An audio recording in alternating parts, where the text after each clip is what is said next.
Bismillahirrahmanirrahim. Assalamualaikum warahmatullahi wabarakatuh. Selamat pagi anak-anakku semua. Semoga Ananda dalam keadaan sehat walafiat. Kita bertemu lagi pada pertemuan yang ketiga tentang pelajaran ilmu pengetahuan alam. Baik, kita mulai ya. Nah, yang akan kita pelajari mengenai alat gerak pada manusia. Kemarin di pertemuan sebelumnya kita sudah mempelajari tentang alat gerak pada hewan ya. Nah, untuk alat gerak pada manusia sendiri ada tujuannya, di mana kalian bisa memahami mulai dari fungsi tulang, kemudian kalian juga dapat mengetahui bentuk-bentuk tulang, dan juga kalian bisa mengetahui dan memahami jenis-jenis otot pada manusia beserta fungsinya.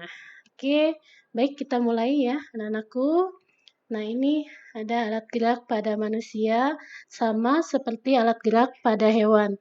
Terdiri dari tulang dan otot atau daging ya.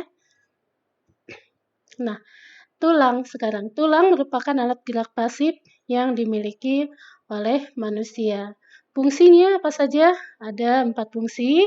Di antaranya yang pertama sebagai alat gerak, yang kedua sebagai penopang tubuh, kemudian yang ketiganya memberi bentuk tubuh, dan yang terakhir yaitu tempat melekatnya otot atau daging ya. Itu fungsi dari tulang itu sendiri. Selanjutnya kita ke ini. Berdasarkan bentuknya, tulang itu dapat dibedakan menjadi 2. Ada yang disebut dengan tulang pipih dan tulang yang berbentuk pipa. Nah, untuk tulang pipih itu biasanya berada atau contohnya itu yaitu tulang telapak tangan. Ini bentuknya ya. Kemudian biasanya telapak kaki, ini yang hampir sama bentuknya, juga bentuknya pipih, serta tulang belikat ini, dan satu lagi, nah ini nanti tulang-tulang rusuk ini. Nah, ini semuanya bentuk tulangnya tulang pipih semuanya ya. Tuh, kita lanjut. Nah, sekarang yang kedua bentuknya yaitu tulang pipa.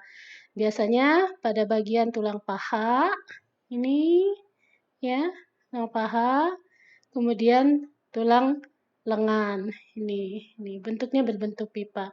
Selain itu juga tulangnya di paha itu, selain itu ada juga tulang kering, betis, ini termasuknya juga sama, yaitu bentuknya tulangnya berbentuk tulang pipa.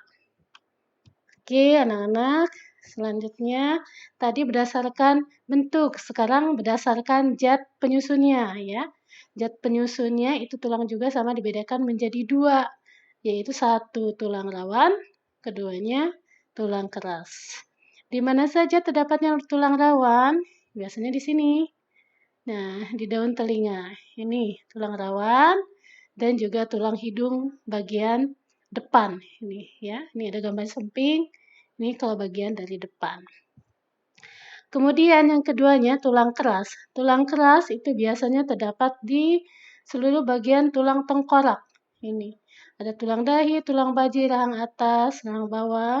Semuanya itu tulang parental itu semuanya bentuknya itu zat penyusunnya itu termasuk ke dalam tulang keras ya.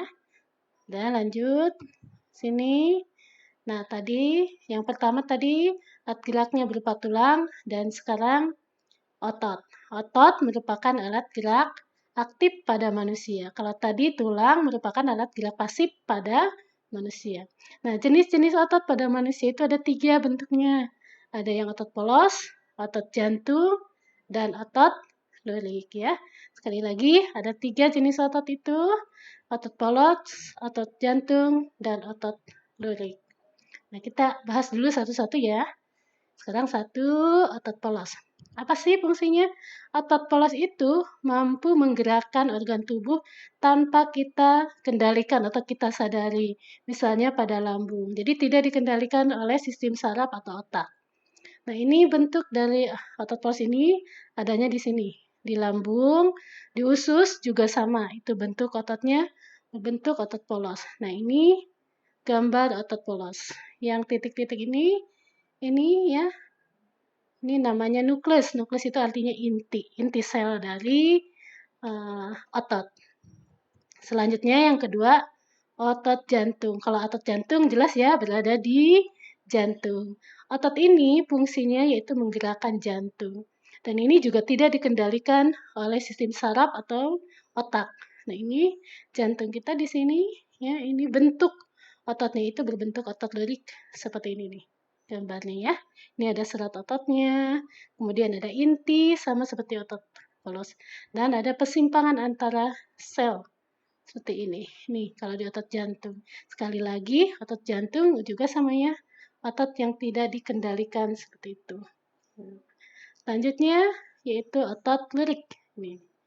Apa sih otot lirik ini menggerakkan, fungsinya menggerakkan anggota tubuh sesuai dengan keinginan kita. Atau menggerakkan anggota tubuh yang disadari, diperintah oleh otak dan sistem saraf. Nah, ini bentuk dari otot lirik gini seperti ini. Ini yang titik kecil ini adalah nukleus atau inti dari sel otot lirik. Nah, ini bentuknya. Dan ini contohnya ada di otot lengan ya. Ini otot lirik ini juga sama nih otot lirik ya. Nih. Nah, ini ya. Tadi otot yang beraktivitas sesuai dengan keinginan kita. Mau kita megang, kita apa? Itu biasanya otot yang disadari, otot lirik itu. Kalau apa nama lainnya itu ya. Nah, oke, kita lihat ini gambar letak otot pada manusia. Yang pertama tadi apa? Otot polos. Otot polos adanya yaitu di lambung dan juga di sini itu ada usus. Ya, usus besar, usus halus itu semua ototnya bentuknya seperti otot polos. Yang kedua, otot lirik. Otot lirik itu otot yang disadari, ya, yang diperintahkan dan dikendalikan. Nah, ini hampir semua bagian dari tubuh itu ini termasuk bentuknya otot lirik semuanya. Dan satu lagi, otot jantung terdapatnya di jantung. Ya, di jantung untuk menggerakkan jantung seperti itu ya, memompa darah itu digerakkannya oleh otot jantung. Nah, itu anak-anakku sekalian ya. Mungkin hari ini pembelajaran dan penjelasan dari Ibu Guru semoga bisa bermanfaat buat anak-anak semuanya. Dan ini ada kegiatan kalian tugas untuk berlatih ya. Coba jawab pertanyaan di bawah ini ya. Ada 4 pertanyaan. Silakan kalian nanti kirimkan ke Bu Guru. Itu saja dari Bu Rida. Terima kasih banyak atas perhatiannya semuanya. Billahi taufiq wal hidayah. Wassalamualaikum warahmatullahi wabarakatuh.